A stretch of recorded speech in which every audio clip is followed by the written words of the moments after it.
Hello and welcome to New Reality Network Daily. I'm your host Thomas Lynch, and here are today's headlines from the world of virtual reality.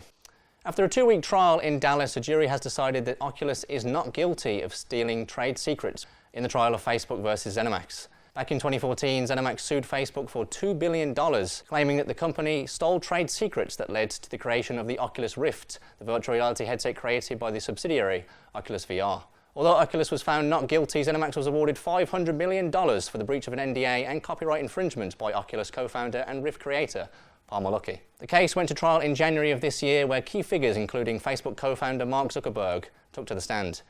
The trial lasted for 2 weeks until the jury made their verdict. Facebook and Oculus said they are to lodge an appeal at a later stage.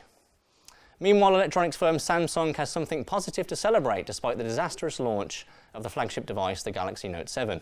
New data revealed that by Unity and Superdata has revealed that Samsung has done extremely well in the VR market. While PlayStation VR led sales in the home-based HMDs, Samsung sold 4.51 million of its Gear headsets.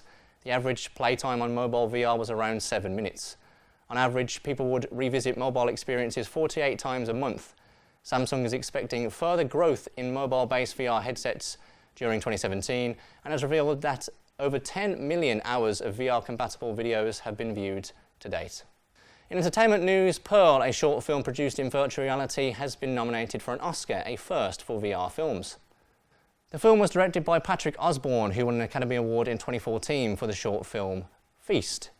Part music video, part road trip movie, the immersive 360-degree animated short film allows audiences to watch the story unfold around them as they're fixed to the passenger seat. Director Patrick Osborne says the film is a folk musical, not unlike The Giving Tree. Pearl is kind of a home for the pair, even as it shows its age as the years go by. Now we have a special report from our roving reporter, Michael Smith.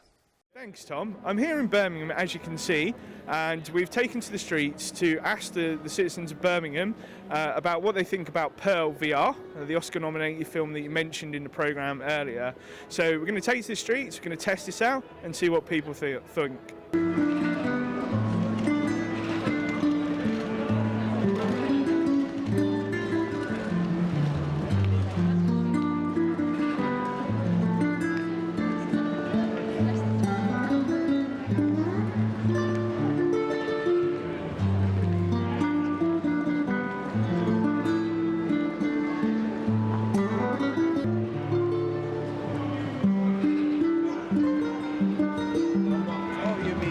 So you've just tested out Pearl on VR on the Google Cardboard. How did you find the experience?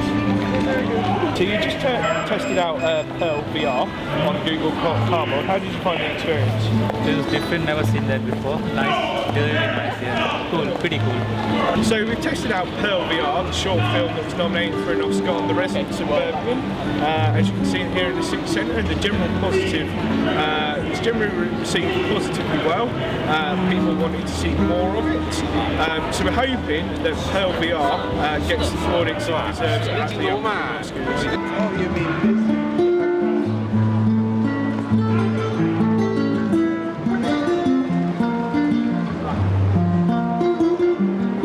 Me, Michael Smith from Birmingham City Centre, back to the studio with Tom. Resident Evil, also known as Biohazard in Japan, is an ongoing video game franchise from developers Capcom that debuted in 1996.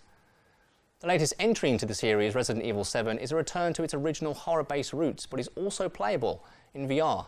Players have the option to play the game as normal or play through the whole experience in virtual reality using PSVR. The game tracks player statistics and progress as they play through the game.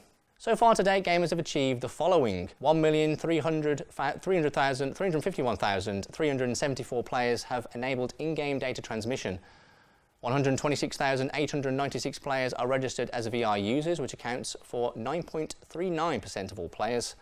Gamers have spent a total of approximately 1,632 years within the game. Finally, 2 brand new VR experiences will be made available shortly to fans of both the 50 Shades and John Wick movies.